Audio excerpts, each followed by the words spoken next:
नमस्कार, मैं हूं राजकिशोर। नमस्कार, मैं हर्षवर्धन त्रिपाठी। राज की बात हर्ष के साथ में जब आज आपसे मुलाकात कर रहा हूं तो धुरंधर धुरंधर धुरंधर सिर्फ फिल्म की बात नहीं हो रही है। एक वो धुरंधर जो वाकई है, अपने अपने क्षेत्र में उन्होंने अपने नाम का लोहा बनवाया है। उन्होंने कुछ ऐसा किया है जिससे समाज, देश और पूरी दुनिया में उनकी अपनी ख्याति है। कुछ ऐसे मानदंड स्थापित किए हैं जिसकी वजह से लोग उनको जानते हैं, मानते हैं। दूसरे धुरंधर हैं इन्वर्टेड कामा वाले। ये ऐसे धुरंधर हैं कि बेशर्मी की सारी पराकाष्ठाएं इन्होंने पूरी कर दी है। हर बार लगता है कि गिरने की कौन सी नई ऊंचाई ये पार करेंगे, लेकिन ये जो है सर्गेई बोबका हम लोग के समय में पोल वॉल्ट प्लेयर होते थे, वो अपना रिकॉर्ड हर बार तोड़ते हुए दिखाई पड़ते थे। ये उनसे भी ज्यादा तेजी से नीचे गिरने की ऊंचाई नापते नजर आते हैं। अब बात आ गई किसकी? धुरंधर फिल्म को लेकर एक वो जर्मनी से कॉकरोच नुमा व्यक्ति है। ये लोग जर्मन शेफर्ड कहते हैं, मैं अभी आपत्ति जता दे रहा हूं। बिल्कुल नहीं, कुत्ते से तुलना नहीं करनी है। जर्मनी से कॉकरोच आए थे, ये आप लोग जान लीजिए। तो वो कॉकरोच हर जगह आते रहते हैं, बेगौन समय समय पे, हिट समय समय पे छिड़कते रहना पड़ता है। और उस शख्स को इतनी दिक्कत हुई धुरंधर फिल्म से कि एक फेक फिल्म बनाता है जिसमें देश के प्रधानमंत्री को अपमानित करने की कोशिश करता है, और उसके बाद कहता है कि देखिए ये तो सिर्फ डिस्क्लेमर के साथ में और ऐसा बताने की कोशिश करता है। और पूरा इकोसिस्टम लहालहोट होकर कहना शुरू करता है, अरे देखो, धुरंधर का बाजा बजा दिया, अब धुरंधर खत्म हो जाएगी। अरे फिल्म चले या ना चले, इससे राजकिशोर और हर्षवर्धन को कोई फर्क नहीं पड़ रहा है। लेकिन जिस वजह से लोगों के पेट में दर्द है, जो खलबली है, जो बेचैनी है, जो छटपटाहट है, उस पर तो बात करनी पड़ेगी कि वहां से भी वीडियो बनवाया जाता है, क्योंकि पाकिस्तान के आतंकवाद की परतें खोलने वाली फिल्म एक्सपोज हो रही है। पाकिस्तान किस तरीके से आतंकवाद को प्रश्रय देता है, कैसी वहां की जीवन शैली है, मानवता के वो कैसे खिलाफ है, इसलिए उसके खिलाफ हो जाते हैं। लेकिन फिल्म का बिजनेस इस वीडियो के बाद भी बढ़ गया। दूसरा, एप्स्टीन फाइल को लेकर मोदी सरकार फिर गिर गई थी। लगातार जैसे पिछले 10-11 सालों में मुझे लगता है हर्षवर्धन 1100 बार तो गिर ही चुकी होगी। ठीक बात। और इसी में अमेरिका से आने जाने वाले जो तमाम जो सो कॉल्ड पत्रकार हैं, तमाम सरकारी पदों पर जो बैठ चुके हैं, मलाई खा चुके हैं राजनीतिक दलों की, वो बताते हैं कि ऐसा हो जाएगा, वैसा हो जाएगा, ऐसी की तैसी हो जाएगी, पता नहीं क्या क्या लिख डालते हैं। उस पर भी बात करेंगे। बात इस पर भी होगी कि भारतीय जनता पार्टी ने अपना नया राष्ट्रीय अध्यक्ष चुन लिया है और उत्तर प्रदेश को भी अध्यक्ष मिल गया है। तो क्या भारतीय जनता पार्टी ने जो राष्ट्रीय अध्यक्ष चुनने की जो प्रक्रिया थी, जो इतनी विराट, जो देश दुनिया की सबसे बड़ी पार्टी है, क्या उसने उस अनुरूप वो काम किया? क्या भविष्य की दृष्टि उसमें दिखाई पड़ती है, या लगता है कि बस केवल अध्यक्ष नहीं, भाजपा को सरकार ही चलाएगी, भाजपा में सरकार राज ही चलेगा? ये प्रश्न है। या वाकई आगे की कोई तैयारी वो टीम से तय होगा? मुझे लगता है, लेकिन अब हर्षवर्धन की तरफ मैं ले जाता हूँ। भूमिका मैंने लंबी बांधी इसलिए क्योंकि बात धुरंधरों की थी ना। एक तो असली धुरंधर और बाकी फर्जी धुरंधर। हर्षवर्धन, अभी आप तय कर लीजिए कहां से उठाना है आपको। फुल नहीं, टॉस दे दिए देखिए मैंने। देखिए आपने ठीक कहा, ये आज की चर्चा सिर्फ धुरंधरों पर ही करेंगे। हम्म। और धुरंधर तो कोई भी हो सकता है, बेईमानी करने वाले भी धुरंधर होते हैं। तो चाहे वो विदेशी धरती से धुरंधर बेईमान हो या विदेशी रहने वाले धुरंधर बेईमान हो। और कमाल ये होता है, संयोग ऐसा बनता है कि ये सब कुछ तब हो रहा होता है जब राहुल जी की विदेश यात्रा हुई होती है या उसके आगे पीछे की ये सारी कड़ियां जुड़ती हैं। और कमाल की बात ये भी रही कि इस बार राहुल जी विदेश यात्रा पर रहे तो बड़ा सुंदर दृश्य दिखा, प्रियंका जी वाला भी। तो वो भी अच्छा है। अब कुल मिलाकर धुरंधरों की चर्चा हो रही तो तुलना भी होगी कि कौन कितना धुरंधर है। जिसे राजनीतिक तौर पर कहें कि जो देश का प्रधानमंत्री बनता है उससे बड़ा धुरंधर तो कोई होगा नहीं। और जो बार बार हार जाए इसका मतलब वो कुछ तो गड़बड़ है, कुछ तो कमी है, तो उसको फिर रिप्लेस भी किया जाता है।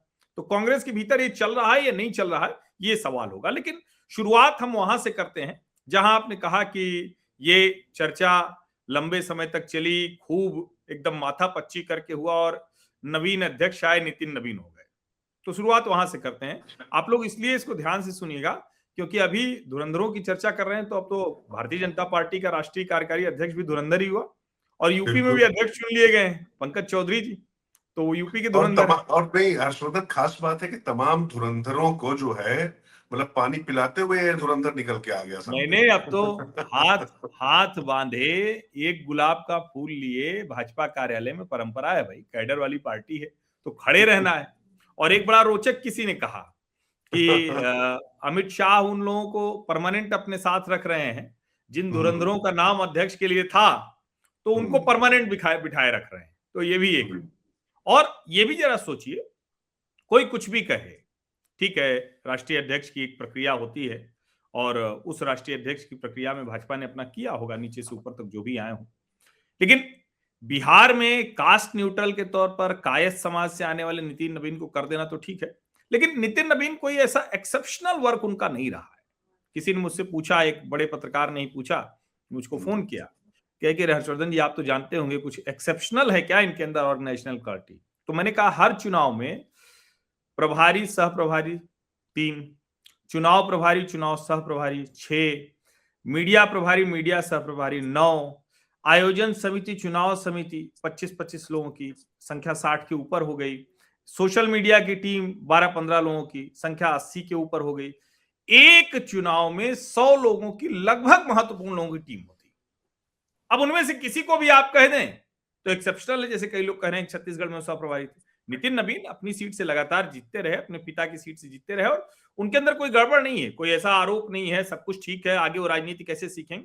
लेकिन जब कोई कहता है एक्सेप्शनल क्वालिटी, तो ऐसा अभी तक उनके बारे में चर्चा में नहीं। अब हालांकि जैसे ही वो अध्यक्ष बने तो सारे मीडिया ने उनको छत्तीसगढ़ की जीत का सेहरा बंधवा दिया। अमित शाह भी सोच रहे होंगे कि ये भी अच्छा है, ये भी बढ़िया है कि हमने अध्यक्ष चुना तो उसके सिर पर, क्योंकि वहां तो सह प्रभारी थे, तो अब सह प्रभारी को भी श्रेय मिलता है क्या जीत वीत का, तो ये भी अच्छा है पद पर जब आते हैं। लेकिन एक चीज अच्छी है, देखिए हम लोग जो चर्चा बार बार करते हैं कि Bharatiya Janata party ahead of time रहती है, समय से पहले चली जाती है। अब अगर एक तरह से देखें तो भाई उस लिहाज से दिल्ली वो आए हैं, बड़े बड़े नेताओं के लिए संकट होगा। कोई कह रहा है कि कौन कौन अब मार्गदर्शक मंडल में जाएगा, भाई उनकी टीम में अब जरा आप सोचिए, विनोद तावड़े जी ने तो उनको टिकट दिया होगा ना। विनोद तावड़े जी बिहार के प्रभारी थे, उन्होंने तो टिकट तय किया होगा, टिकट मिलेगा या नहीं मिलेगा। और अब विनोद तावड़े जी क्या उनकी टीम में महासचिव रहेंगे? Sunil Bansal most powerful general secretary, मैं इसीलिए इन दोनों लोगों का नाम ले रहा हूं, और सब तो एडजस्ट हो जाएंगे। तो क्या ये दोनों लोग जनरल सेक्रेटरी रहेंगे या इनकी कोई नई भूमिका तय होगी?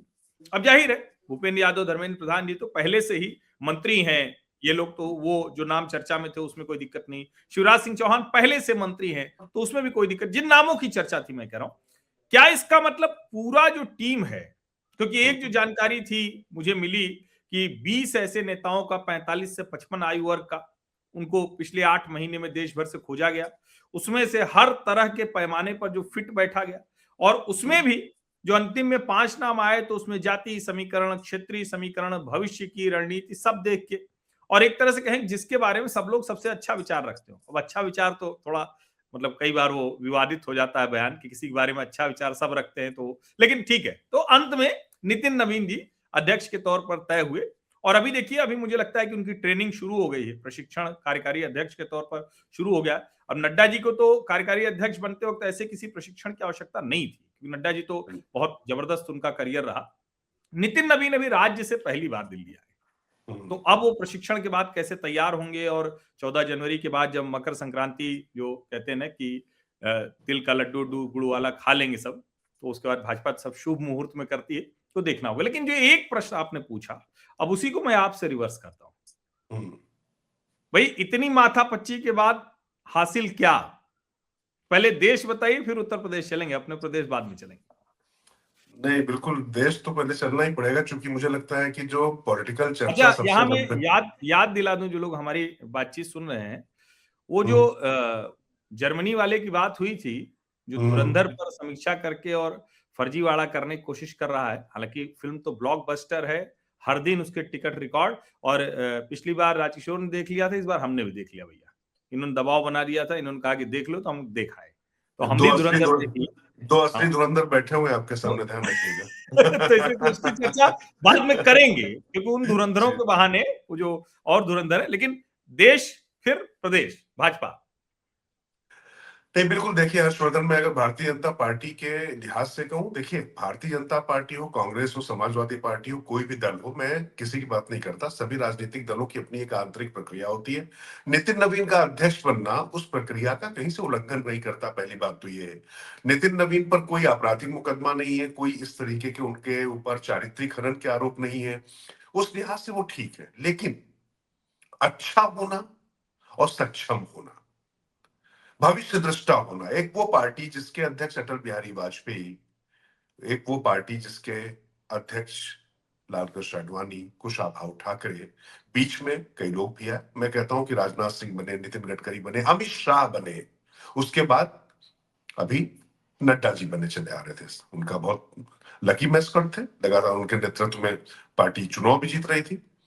लेकिन पार्टी को क्या अध्यक्ष, जो एक तवज्जो देने की जो बात थी, अमित शाह जब अध्यक्ष बने थे तो आप याद करिए कि प्रधानमंत्री नरेंद्र मोदी जब भी कैबिनेट एक्सपेंशन करते थे तो अमित शाह के घर पर सारे लोग मिलने जाते थे जिनको मंत्री पद की शपथ लेनी होती थी। कोई भी चुनाव जीते तो पार्टी कार्यालय में मोदी को जाना है, उन्होंने लोक कल्याण मार्ग की तुलना में पार्टी के वर्कर्स के बीच में जाकर एक काम करने की एक परंपरा शुरू की। शुरू क्या की, मतलब उसको और ज्यादा आगे बढ़ाया। परंपराएं तो थी, लेकिन इतना मंथन कि राष्ट्रीय स्वयंसेवक संघ ये चाहता है कि भविष्य में इस तरीके का नेतृत्व तैयार हो, किसी तरीके का संकट ना पैदा हो। लेकिन मैं सच बताऊं, भारतीय जनता पार्टी को जितना जानता हूं, समझता हूं, मुझे लगता है कि नितिन नवीन उस हिसाब से अभी मुझे उस पद के लिए उपयुक्त नजर नहीं आते हैं। मैं फिर कह रहा हूं कि उनसे जो मिलने वाले लोग हैं, उनके बारे में जो जानते हैं, वो उनके बारे में अच्छी अच्छी बातें करते हैं, उनके ऊपर किसी तरीके का आरोप नहीं है। पर भारतीय जनता पार्टी को क्या नई दिशा, नई दशा, नरेंद्र मोदी, अमित शाह वहां पर है, निश्चित तौर पे उससे बहुत ज्यादा फर्क नहीं पड़ने वाला। लेकिन पार्टी में क्या इस तरीके की जो बात चल रही थी कि एक नई टीम तैयार होगी, कुछ ऐसा होगा, जो काम अटल और अडवाणी ने किया अपने समय में, एक नई सेकंड लीडरशिप तैयार की। आज की तारीख में मुझे बताया जाए ना कि मौजूदा समय में लगातार पार्टी बहुत अच्छा करती चली जा रही है, लेकिन क्या उस तरीके से नई लीडरशिप तैयार हो पा रही है, या वहां पर कार्यकर्ता की बजाय कर्मचारी आ रहे हैं? ये जो स्थिति है आम आदमी पार्टी में, कार्यकर्ता की बजाय वॉलंटियर्स थे। तमाम राजनीतिक दल, अभी पीके का एक उदाहरण है, वहां पर भी वॉलंटियर्स थे या पेड कर्मी थे। जिस आप आईटी सेल की बात कर रहे थे, उस आईटी सेल में बाकायदा लोगों को पैसा दिया जाता है, सरकारों की तरफ से कुछ काम दिए जाते हैं, ये सब चीजें चलती चली आ रही थी। नितिन नवीन में ऐसी क्या योग्यता थी? वो बहुत मुखर वक्ता हो, प्रखर वक्ता हो, वो बोल भी अच्छा नहीं पाते, बहुत ही सामान्य बोलते हैं, मैं नहीं कहूंगा खराब बोलते हैं। उनने अभी सांगठनिक स्तर पर ऐसा क्या किया? मंत्री पद पर रहते हुए ऐसे कौन से प्रतिमान स्थापित किए जिसको आप रोल मॉडल के तौर पे पूरे देश के सामने बता पाए? कास्ट कॉम्बिनेशन की बात करें तो ऐसा भी वहां पर कुछ नहीं दिखाई पड़ता है। बिहार में चुनाव हो चुके हैं, तो अभी समझ में नहीं आता कि भाई इतने दिन के मंथन के बाद पहले विष खूब निकला, तो विष के बाद तो अमृत आना चाहिए था। तो विष के बाद भाई क्या पानी शुद्ध आ गया, आरओ वाटर आ गया है, जिसके सारे तत्व तो जो है निकल चुके हैं। आरओ में क्या होता है, उसके सारे मिनरल्स निकल जाते हैं ना, गंदगी के साथ साथ में। तो सिर्फ साफ पानी भर के लिए एक अध्यक्ष चाहिए था भारतीय जनता पार्टी को, तो फिर इतनी कवायद की जरूरत नहीं थी हर्षवर्धन, इतनी देर क्यों हुई? तो मैं फिर कह रहा हूं कि नितिन नवीन की टीम अब किस तरीके से तैयार होती है। जो नाम दो लिए, बहुत इंटरेस्टिंग नाम लिया हर्षवर्धन ने, क्योंकि हर्षवर्धन जो है मूलतः जो है राजनीतिक, जिसको बोलते हैं कि जानवर हम लोग कहते हैं ना, पॉलिटिकल एनिमल, तो हर्षवर्धन भी उसी तरीके से बहुत बड़े राजनीतिक जानवर है। वो जानते हैं कि आखिर कहां पर क्या चीजें हो सकती थी। वो बाकी मंत्री हैं, बाकी सब लोग धर्मेंद्र प्रधान, बिहार का चुनाव जीते तो ऐसा लगता था कि यार धर्मेंद्र प्रधान बन सकते हैं या कोई दूसरा बन सकता है। सुनील बंसल नहीं बन सकते, हम लोगों ने पहले ही चर्चा कर ली थी, क्यों नहीं बन सकते उस पर भी चर्चा कर ली थी। विनोद तावड़े को लेकर भी चीजें बिल्कुल स्पष्ट थी। लेकिन क्या नितिन नवीन को लेकर कौन सी दृष्टि? भाई अगर कोई छिपा हुआ कुछ ऐसा अलौकिक कोई चीज है, तो कम से कम हम इस लौकिक जगत के लोग नहीं समझ पा रहे हैं हर्षवर्धन। इसमें बस मोटे तौर पे एक चीज समझ में आती है कि कुल मिला के प्रधानमंत्री नरेंद्र मोदी और गृह एवं सहकारिता मंत्री अमित शाह के अलावा पार्टी का कोई मतलब नहीं नजर आता है। ये लोग पार्टी में जाएंगे, अध्यक्ष उनके बगल में खड़ा होगा, उनको मिठाई कराएगा, फोटो खींचेगा और आखिरी में अध्यक्ष जी भाषण करेंगे। प्रधानमंत्री मोदी जी आपके नेतृत्व में ऐसा हो गया था, अमित शाह जी आपके नेतृत्व में ऐसे संगठन में ऐसी चीजें हो गई थी, अध्यक्ष का वहां पर क्या रोल है? तो अब तो ऐसा समझ में आने लगा है कि भारतीय जनता पार्टी जैसी सबसे बड़ी पार्टी के अध्यक्ष पद को लेकर क्या इस तरीके का एक जो दृष्टिकोण है पार्टी के अंदर बन रहा है, वो कितने कार्यकर्ताओं को प्रेरित कर पाएंगे, क्या करेंगे, कितने लोग उनके साथ में जा सकते हैं, ये एक विषय है। मैं फिर कह रहा हूं, नितिन नवीन बहुत सरल, सहज, सौम्य, मृदुभाषी हैं। मेरी भी उनसे मुलाकात हुई, वहां तक ठीक है। लेकिन अध्यक्ष पद के तौर पर जब देखता हूं हर्षवर्धन, तो मुझे भाजपा में कम से कम ऐसा लगने लगा है कि इस सरकार के बाद पार्टी का मुझे कोई बहुत ज्यादा वो अच्छा शुभ होते नहीं दिखाई पड़ रहा। मुझे लग रहा है कि आने वाले समय में ये भाजपा के बहुत अच्छे संकेत हैं। बाकी टीम आने दीजिए, टीम के बाद और चर्चा कर लेंगे। चलिए, तो थोड़ा सा अब हम डेविल्स एडवोकेट बनते हैं। ठीक है। 45 साल का अध्यक्ष, कायस्थ समाज से आने वाला, कास्ट न्यूट्रल है। क्योंकि ब्राह्मण ठाकुर बन जाए तो ओबीसी जातियों को बुरा लगता है। भाजपा जाति जाति चिल्लाने वाले राहुल गांधी और बहुत जल्दी अखिलेश यादव से लड़ने वाली है। ऐसे में कास्ट न्यूट्रल कायस्थ समाज से आने वाले नितिन नवीन, और मैंने इसको टीवी चैनल पर भी कहा था कि मुझे कुछ संकेत मिले थे कि कायस्थ समाज को कुछ बड़ा मिल सकता है। तो मुझे उस वक्त चूंकि उपराष्ट्रपति चुनाव हो रहा था, तो मैंने अनुमान लगा दिया कि रविशंकर प्रसाद उपराष्ट्रपति हो सकते हैं, क्योंकि मुझे कहा गया कि कायस्थ समाज से को कुछ बड़ा मिलेगा। तो हमारा अनुमान जो था वो लगा दिया। लेकिन मोदी जी तो हम लोगों के अनुमानों से बहुत आगे हैं, तो उनको तो ये करना ही नहीं था। कमाल की बात है कि इन लोगों के बारे में जब पूछताछ हो रही थी, तो नितिन नवीन को ये लगा कि मंत्री बनाने के लिए हमको पूछ रहे हैं कि इस बार मंत्रिमंडल में रखना है कि नहीं रखना है। उनको भी नहीं पता था कि अध्यक्ष के लिए जाएगा। अब 45 साल का अध्यक्ष है, 3 साल का समय मिलेगा। अभी जब भी अध्यक्ष बनेंगे, अभी तो कार्यकारी हैं, अमित शाह और नरेंद्र मोदी जैसे नेता है। अब जब नितिन गडकरी आए थे, तो जरा सोच के बताइए कितने लोगों को दिल्ली में नितिन गडकरी पता थे, क्योंकि वो भी राष्ट्रीय राजनीति में बिल्कुल नहीं थे, महाराष्ट्र के पथ निर्माण मंत्री थे। हालांकि नितिन गडकरी का अध्यक्ष का कार्यकाल कोई बहुत अच्छा नहीं रहा। उनके कार्यकाल में उत्तर प्रदेश में सबसे कम सीटें आई थी, 47 रह गई थी 2012 के चुनाव में। एक अच्छी चीज उनके कार्यकाल में हुई थी कि वो लक्ष्मीकांत वाजपेयी को उन्होंने अध्यक्ष बनाया था। उसके बाद वो 14 तक लड़ते रहे, जब तक वहां लोकसभा के चुनाव जब हुए थे। तो उन्होंने भी उस तरह से कोई प्रदर्शन नहीं किया। लेकिन 2009 में ये किया गया। उसके बाद पार्टी में बहुत से लोग आए, बहुत सी कोशिशें हुई, सफल असफल अपनी जगह है। मैं इसको मानता हूं कि ये फिर से असफल सफल होने वाला दौर। उस वक्त पार्टी बहुत खराब स्थिति में थी, इसलिए वो जोखिम लिया। आज पार्टी बहुत अच्छी स्थिति में। नरेंद्र मोदी और अमित शाह के रहते हुए अध्यक्ष नड्डा जी थे या नितिन नवीन थे या कोई और हो जाते, कितना उससे फर्क पड़ता। लेकिन जब 45 साल का एक आदमी है, तो जरा उसको दूसरी तरह से देखिए कि 45 से 55 वाले आयु वर्ग के लोगों के रोज रात में सपना आता होगा कि सुबह उठेंगे और अमित भाई का फोन आएगा और चमत्कार हो जाएगा। आप इसको थोड़ा दूसरी तरह से देखिए। बाकी आप वो ठीक कह रहे हैं, उन बातों से मेरी असहमति नहीं, लेकिन किसी पार्टी में, और चूंकि अभी सब कुछ मोदी जी और अमित शाह के नाम पर। दूसरा, जब अध्यक्ष नितिन नवीन होंगे, तो अब प्राइम मिनिस्टर नरेंद्र मोदी हैं, अभी आगे रहने वाले हैं। सब कह रहे हैं कि 29 भी लड़ेंगे, 34 भी लड़ेंगे, जब तक लड़े वो तो ईश्वर उनको दीर्घायु करें। बहुत शानदार प्रधानमंत्री हैं, ताकतवर नेता हैं। लेकिन जब भी बदलेगा, तो अब तो ये अमित शाह की लीडरशिप खड़ी हो रही है। मैं इसको और थोड़ा जीरो इन अब कर रहा हूं, जिसको कहते हैं ना कि अब जहां, तो निर्विवाद रूप से इस वाली लीडरशिप के नेता, जैसे कहते थे ना कि अटल अडवाणी जी के सामने जेटली जी, सुषमा जी, मतलब इसको आप समझिए, तो वो वाली लीडरशिप ये तैयार हो रही है। आप पूछ रहे हैं ना कि लीडरशिप कौन सी तैयार हो रही है, तो ये लीडरशिप तैयार हो रही है। और अब यहीं से तुरंत उत्तर प्रदेश चलते हैं। अब कई लोग नाराज हो जाते हैं, कहते हैं कि भाई आपकी समझ नहीं हो, तो मोदी शाह भी गुजरात से थे, अध्यक्ष भी थे, प्रधानमंत्री भी थे, गृह मंत्री भी हैं, प्रधानमंत्री भी हैं। लेकिन गोरखपुर से मुख्यमंत्री और गोरखपुर से ही अध्यक्ष। बिल्कुल बिल्कुल उत्तर प्रदेश हूँ, लेकिन बस आपके जो आपने डेविल एडवोकेट आपने बात करने की बात कही, उस पर बिना टिप्पणी करे मैं नहीं जा पाऊंगा। आऊंगा, उत्तर प्रदेश भी आता हूँ। नहीं नहीं, कर दीजिए, कर दीजिए। हम लोग तो सब करते हैं, कुछ छोड़ते तो है नहीं, कर दीजिए। हाँ नहीं, क्योंकि हमारे पास तो कोई एजेंडा है नहीं कि भाई कुल मिला के कल को जो है हर्षवर्धन के चैनल पे कहीं से विज्ञापन आ रहा था और कहीं से जो चीजें आ रही थी तो हर्षवर्धन का खत्म हो जाए या राजकिशोर की सेहत पे कोई फर्क पड़ जाए।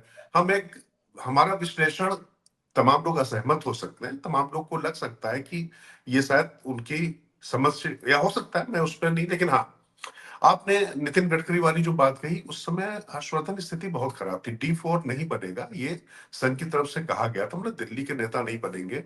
और ये जो प्रयास था कि दिल्ली के नेताओं के कब्जे से पार्टी को पूरी तरीके से छुटाना है, क्योंकि दिल्ली वाले किसी को नहीं चलने देते थे। और मैं आपको बताऊं, प्रधानमंत्री नरेंद्र मोदी जब आए 2014 में, मैंने उनका पहला इंटरव्यू किया, आप याद करिए, प्रधानमंत्री बनने के बाद। और उसके बाद भी बिल्कुल। जब हमारी उनसे मुलाकात, तो उन्होंने एक बहुत खास बात कही थी।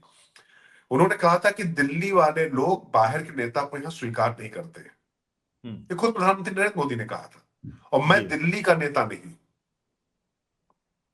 याद है आपको? ये लगातार बिल्कुल उन्होंने बातें की। बिल्कुल बिल्कुल, मोरारजी बहुत अच्छी। देसाई का उन्होंने उदाहरण दिया और कहा कि मोरारजी देसाई के समय में इस देश की जीडीपी सबसे हाई थी, लेकिन उनके बारे में जाना क्या जाता है कि सवेरे वो किस चीज का सेवन किया करते थे। ये पीएम एकदम। तलखी के साथ में कहते थे। और उन्होंने तमाम इस तरीके की बातें की। संघ की भी यही चिंता थी कि दिल्ली के कुछ नेताओं के कब्जे में, लालकृष्ण आडवाणी जी दिल्ली के नेताओं को मान लीजिए, उसके बाद सुषमा स्वराज, वेंकैया नायडू को भी D4 में ही गिन लिया जाता था, चूंकि वो पूरा दिल्ली में पूरी वो हो गए थे। अरुण जेटली थे, प्रमोद महाजन होते थे, राजनाथ सिंह अध्यक्ष थे ही थे उस समय जब चेंज होने की बात थी। तो नितिन गडकरी को जब बनाया गया, तो एक तो प्रदेश के अध्यक्ष पद को संभाल चुके थे। राजमार्ग और तमाम चीजों को लेकर अगर मैं बात करूं, तो उस पर उनका नाम था, एक माना जाता था कि एक इनोवेटिव नेता है, एक थोड़ा दूरदर्शी नेता है। एक इस तरीके का प्रयोग किया था। और उस समय दुनिया की सबसे बड़ी पार्टी नहीं थी, उस सत्ता में भी दल नहीं था, उस समय प्रयोग किया गया था। आज की तारीख में ये करना, नितिन नवीन को लाना, मैं कह रहा हूं कि इसके पीछे निश्चित तौर पर सोच समझ कर ही किया होगा। हमसे ज्यादा उनको अपनी पार्टी की चिंता होगी। लेकिन मुझे ऐसा लगता है कि इसमें अपनी सहूलियत मौजूदा नेतृत्व ने ज्यादा देखी है, पार्टी के भविष्य की बनिस्पत। मैं ये सिर्फ आपसे कहना चाह रहा हूं। वरना सेकंड लाइन लीडरशिप में बहुत से नेता तैयार थे, धीरे धीरे उनके नीचे नेतृत्व को तैयार करना चाहिए था। और आपने जैसे कहा कि अमित शाह की नई टीम तैयार हो रही है, तो टीम क्या होता है भाई? अमित शाह जी के साथ है जो प्रमोद, माफ कीजिएगा, ये धर्मेंद्र प्रधान या भूपेंद्र यादव है, जो तमाम जो लोग आए हैं ना, ये इन लोगों ने तैयार नहीं किए थे। राजनीति का जो असली चरित्र होता है वो राजपूत होता है, जिसका राज उसके पूत हो जाते हैं। ये आप ऐसा समझ लीजिए। तो कुल मिला के इसमें से बहुत से लोगों को राजनाथ सिंह लाए थे, इसमें से बहुत से लोगों को वेंकैया नायडू लाए थे। लेकिन जब नहीं, पार्टी है, मैं आपने मेरी बात को ही कह दिया। हम्म सब लोग, अब अमित शाह तो ताकतवर नेता हैं, लेकिन हम्म, इनमें से कोई भी अमित शाह का तैयार किया हुआ नहीं था। एग्जैक्टली, नितिन नवीन तैयार हम्म किए हुए ही कहे जाएंगे। हम्म दिल्ली में उनका आगमन इसी समय में हुआ है। तो अब इसे आगे हम्म। बढ़ लेते हैं, उत्तर प्रदेश चलें, क्योंकि अभी ठीक है, धुरंधरों यूपी, पर और बिल्कुल। बात। पंकज चौधरी की जो आपने बात की, देखिए गोरखपुर की चौधराहट बढ़ती जा रही है। गोरखपुर में से सीएम होना और वहीं से होना, अभी तक कॉम्बिनेशन में बनाया जाता था कि पश्चिम से होगा अध्यक्ष और सीएम हो रहा था वहां से। भूपेंद्र चौधरी इसीलिए यहां से थे। तो पंकज चौधरी के आने के संकेत क्या है? एक तो सबसे बड़ी बात है कि जो कुर्मी समुदाय है जिसका वोट छिटका था, और पंकज चौधरी वो नेता है, मैं आपको बताऊं कि उनके बारे में कहा जाता है कि जब वो निकलते हैं गोरखपुर से एक खास इलाके से, तो वो 3 किलोमीटर तक खिड़की से उस तरफ देखते भी नहीं है। समझ रहे हैं ना? 3 किलोमीटर की पेरिफेरी है ना, तो पूरा वो देखते नहीं उस तरफ, दूसरी तरफ देखते हुए निकल जाते हैं। तो इसका एक संकेत समझ लीजिए, पहला तो ये। और नहीं, दूसरा, थोड़ा थोड़ा इसको जीरो इन करेंगे। मतलब मैं, गोरखपुर जब घुसते हैं तब महाराजगंज से, हाँ, आप यही तो कह रहे हैं? गोरखपुर में जब घुसते हैं पंकज हाँ, चौधरी, तो जैसे ही, मैं चलो और खुल के बोल देता हूँ, 3 किलोमीटर मठ, वो सिर्फ बाएं देखते हैं, हाँ, 3 किलोमीटर सिर्फ बाएं देखते हैं, दाहिनी तरफ नहीं देखते वो। दाहिने नहीं देखते हैं। दाहिने नहीं देखते। अच्छा, समझ ये गए ये ना? तो वो नहीं देखते। तो और प्रधानमंत्री नरेंद्र मोदी उनके घर अचानक पहुंच जाते हैं रोड शो करते करते। तो ये हाँ। तो समझ में आ रहा था कि पंकज चौधरी, तो उत्तर प्रदेश के अध्यक्ष पद के लिहाज से मुझे लगता है ये चीजें ठीक रही हैं। और पंकज चौधरी के पास अपना अनुभव भी है और तमाम चीजें हैं, वो देखा नहीं, जाएगा लेकिन उसमें अब क्या। इसी इसी पे मैं थोड़ा सा अपना वाला हस्तक्षेप करूंगा।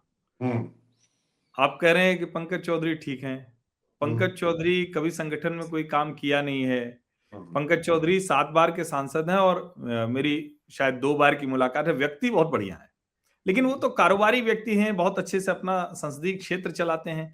यूपी के लिए तो आपको कोई बढ़िया आदमी चाहिए था ना, जो 2027 के लिए योगी जी को मुख्यमंत्री बनाने में मदद करता।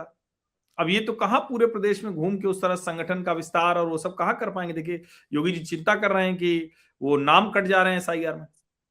नहीं देखिए, योगी जी की चिंता स्वाभाविक है, वाजिब है, लेकिन ये ध्यान रखना पड़ेगा कि जो पीडीए का फार्मूला था अखिलेश यादव का, उसमें जो पिछड़ों में सबसे ज्यादा कौन सी कास्ट के लोग भागे कि प्रधानमंत्री नरेंद्र मोदी के संसदीय क्षेत्र में उनकी जीत का अंतर इतना ज्यादा कम हो गया।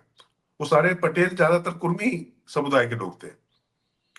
पंकज चौधरी उस समुदाय का नेतृत्व करते हैं, तो उससे तो खुश होना चाहिए योगी जी को कि ठीक है, जब वो चुनाव लड़ेंगे तो एक जो पिछड़े वर्ग का एक ऐसा नेता, वो जो केशव प्रसाद मौर्य भी नहीं है, जो हमेशा कहते हैं कि संगठन सरकार से बड़ा है, जिससे वो असहज हो सकते थे, तो उनको भी नहीं बनाया गया, तो पंकज चौधरी को बना दिया गया है। और दूसरी बात यह है कि एक ऐसा वर्ग जिसको लगता है कि सरकार से जो असंतुष्ट है, लगता है कि हमको हमारी नहीं सुनी जा रही है, तो जब ऐसा अध्यक्ष आता है तो उसका मैसेज आता है साथ में। और बाकी देखिए, कुल मिला के जो पार्टी या जो नेतृत्व नितिन नवीन को पार्टी का अध्यक्ष बना सकता है, वो उत्तर प्रदेश में पंकज चौधरी को ना बनाए, तो फिर मतलब तो क्या कहा जाए। मतलब पंकज चौधरी और नितिन नवीन की अगर आप तुलना करेंगे, तो उनकी तुलना में पंकज चौधरी का अनुभव ज्यादा विस्तृत है, ज्यादा वृहद है, दोनों ही नहीं, नहीं, वो कारोबारी है। उस लिहाज से है, नितिन नव, उस लिहाज और से। नितिन नवीन उनसे बड़े ज्यादा कारोबारी हैं भाई। नहीं, नहीं, लेकिन तो नितिन नवीन देखिए, एबीवीपी से रहे, युवा मोर्चा में रहे, संगठन में काम किया है, ऐसा नहीं है कि वो लेकिन पंकज चौधरी जी का मुझे संगठन वाला नहीं याद आता, नीचे से निकले हुए नेता है, मतलब बहुत मजबूत है। तो जब यूपी में नाम आए थे, तो जैसे ये स्वतंत्र देव जी भी कुर्मी थे, तो उनको तो नहीं बनाया गया और तो दूसरे नाम मतलब भी कट गए। स्वतंत्र देव को कुर्मी बनाया जाता, तो उसमें तो ये होता ना कि वो तो मठ के अधीन ही हो गए, वो तो मतलब जो है एक मठ के ही है ना, वो तो योगी आदित्यनाथ जी को ही मतलब पूरी तरीके से सर्वे सर्वा वहां माने बैठे ना। तो जो वहां उत्तर प्रदेश में तमाम जो असंतोष के स्वर हैं और जो तमाम जो लोगों की अपनी समस्याएं हैं, उसके लिहाज से भी तो मैसेज देना था पार्टी को, तो किया गया उस लिहाज से। ये भी ध्यान देना था ना कि देखिए, कुल मिला के ये तो मानना पड़ेगा। और बाकी योगी आदित्यनाथ भी कभी भी मतलब अगर वैसे देखा है तो प्रशासनिक अनुभव उनके पास भी नहीं था, लेकिन उनको मुख्यमंत्री बनाया गया। मुख्यमंत्री बनाकर उन्होंने एक नए तरीके की अपनी छवि गढ़ी, पूरे देश में आज की तारीख में सबसे लोकप्रिय मुख्यमंत्री हैं। उत्तर प्रदेश हाँ, में भी नहीं, गोल्डन ये बाबा ठीक ट्रांसफर। कह रहे हैं, क्योंकि योगी जी तो बाकायदा भाजपा विरोधी, मतलब भाजपा के सांसद रहते हुए भी भाजपा विरोधी करते थे और अंत में वो बने और सही बात है, देश के सबसे लोकप्रिय मुख्यमंत्री हैं। सबसे लोकप्रिय और बने, तो मैं कह रहा हूं कि नितिन नवीन का प्रयोग भी हो सकता है वैसा साबित हो। मैं हाँ, तो हाँ, सिर्फ अपनी बात कह रहा हूं। मैं मतलब मैं बस ये कह रहा हूं कि सरकार में रहकर बापुओं से सरकार चलाना, और खासतौर से जब मोदी और शाह जैसा वहां पर केंद्र में बैठा हो व्यक्ति, जो सुबह से शाम तक लगातार योजनाओं का क्रियान्वयन को लेकर नजर गड़ाए हो, तब आसान होता है। लेकिन संगठन की थोड़ा जरूरतें दूसरी होती हैं हर्षवर्धन, मुझे लगता है कि उसका थोड़ा ध्यान रखना चाहिए था। मैं नहीं, तो नितिन एक नवीन चीज के बताइए, चर्चा। देखिए ये तो सच है, ये आप तो जानते ही जानते हैं। देखिए, भूपेंद्र चौधरी के अध्यक्ष रहते तो सरकार संगठन में कोई तालमेल नहीं था। नहीं, बिल्कुल अब नहीं था। तालमेल बन पाएगा या नहीं बन पाएगा, क्योंकि देखिए लोकसभा चुनाव बुरी नहीं, बन तरह से जाएगा। भाजपा हारी। नहीं, बन जाएगा, इसलिए बन जाएगा क्योंकि देखिए भूपेंद्र चौधरी के साथ दिक्कत की, भूपेंद्र चौधरी बहुत सबके लिए अच्छे थे। वो भी हम्म।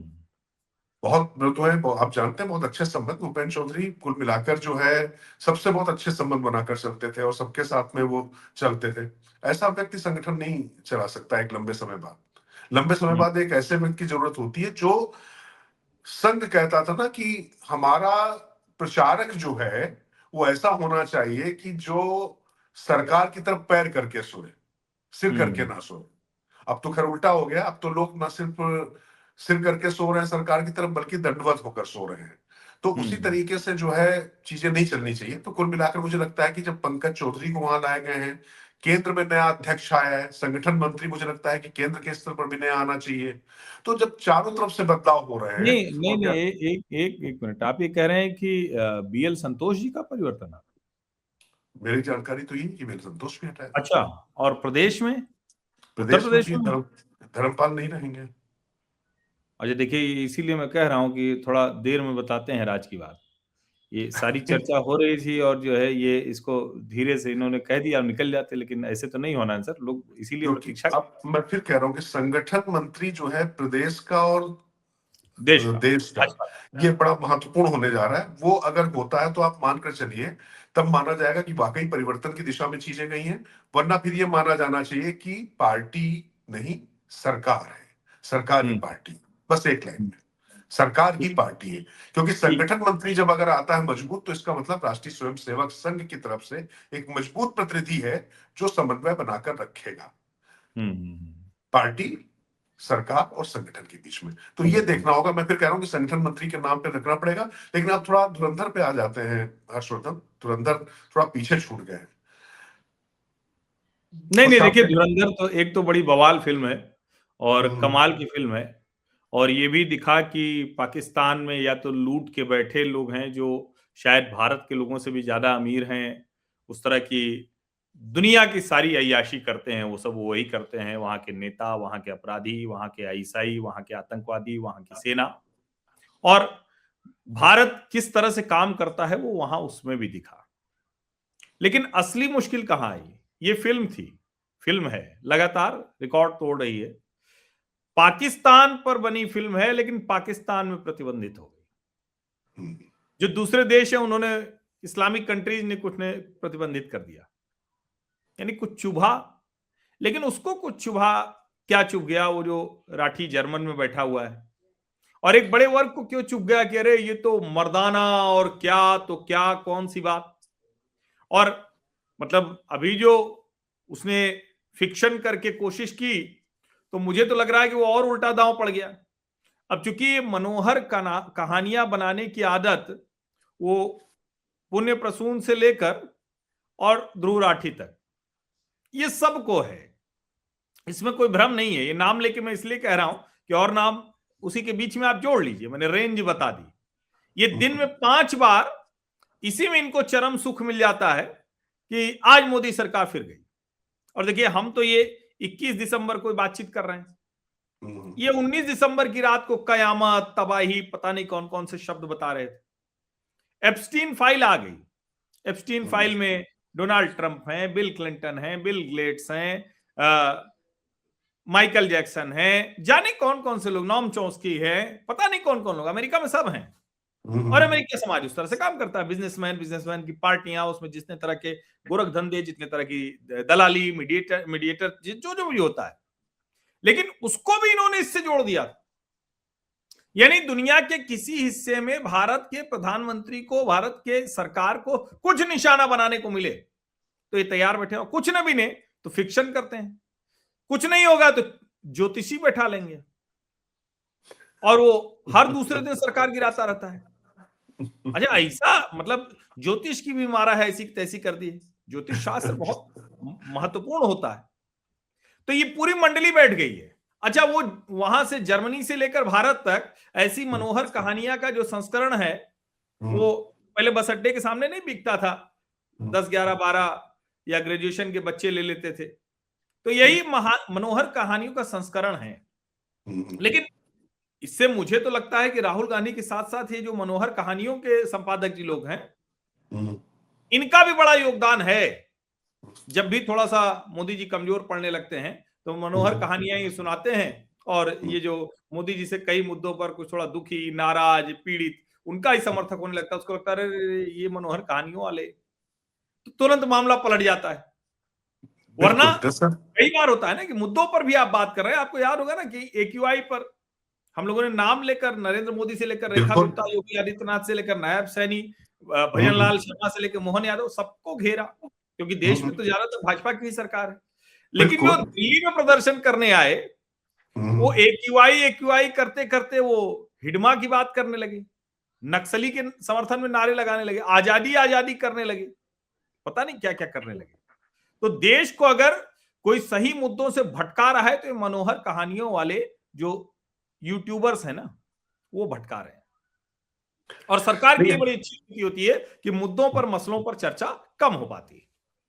नहीं जानते हैं हर्षवर्धन क्या है, जब आपने कहा ना कि पाकिस्तान में वो फिल्म बैन हो गई, इस्लामिक कंट्रीज में वो फिल्म बैन हो गई, उसके बाद चुभी। तो जिन देशों ने बैन की है और जो लोग यहाँ पर जो तमाम तरीके की बातें कर रहे हैं इस फिल्म के बारे में, मैं फिर कह रहा हूं मुझे फिल्म से कोई लेना देना नहीं है। फिल्म, मैं नहीं मानता हूं कि उससे बहुत कुछ चीजें चेंज हो जाती बदल जाती, लेकिन फिल्म के जरिए जो विमर्श बनता है भाई, ये जो बात कही जा रही थी पीके के समय में, यही लोग कह रहे थे ना कि क्या जबरदस्ती लोगों को हम थिएटर तक लेकर जा रहे हैं। तो वो बात तो धुरंधर के बारे में भी कही जा रही, लेकिन इसमें इतनी हाय तौबा क्यों? क्योंकि इन इस्लामिक कंट्रीज को, पाकिस्तान को चुभा है। इसके बाद ये कनेक्शन समझ में नहीं आ रहा है कि क्यों इसको लेकर इतनी हाय तौबा मची हुई है।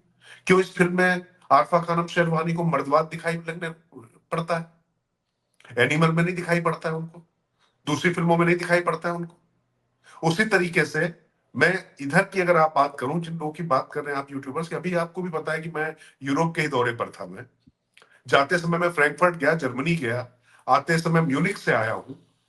बहुत शानदार मुल्क है जर्मनी।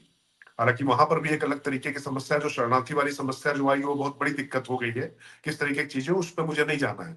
लेकिन जब मैं कह रहा हूं कि ये जो जर्मन कॉकरोच, जब कह रहा हूं तो इसको प्रतीकों में समझा जाए। मैं किसी मुल्क को या किसी उसको नहीं कह रहा हूं।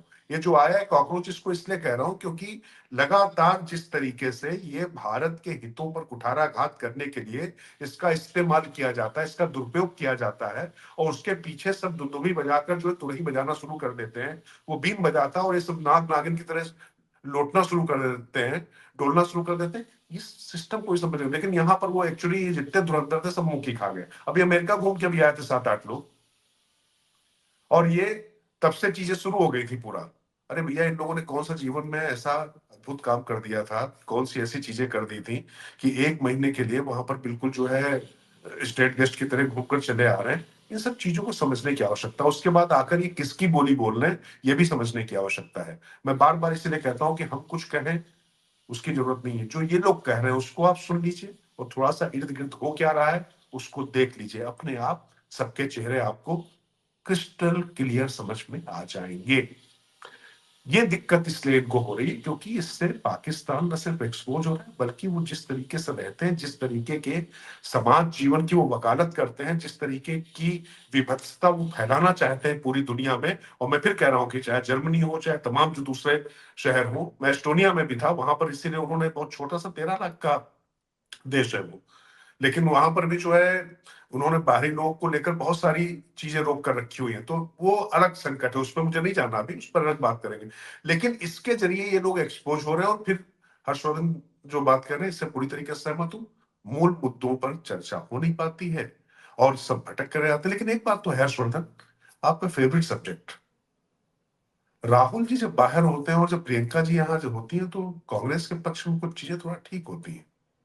ऐसा हुआ? नहीं, आपने कहा तो मेरा फेवरेट सब्जेक्ट, लेकिन मुझे तो लगता है कि प्रियंका जी के पक्ष में आप भी हैं, और इस पे हम लोग मतभेद नहीं करेंगे। मेरा ये मानना है कि कांग्रेस पार्टी को प्रियंका जी को राष्ट्रीय अध्यक्ष की जिम्मेदारी देनी चाहिए। राहुल जी तो कह ही चुके हैं अध्यक्ष किसी कीमत पर नहीं बनेंगे, और कांग्रेस गांधी परिवार से बाहर कुछ खोज नहीं पा रही।